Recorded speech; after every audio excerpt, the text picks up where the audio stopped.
ભરૂચ તાલુકાના જૂના તવરા ગામે નર્મદા નદીના કિનારે આવેલ મંગલમઠ આશ્રમ ખાતે કબીર સંપ્રદાયના ચેતનદાસ સાહેબ દ્વારા ગુરુ પૂર્ણિમાની ઉજવણી કરવામાં આવી।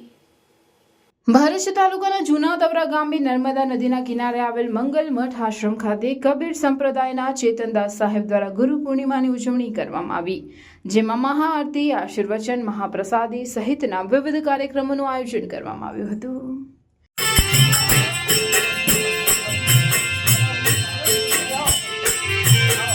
Thank you.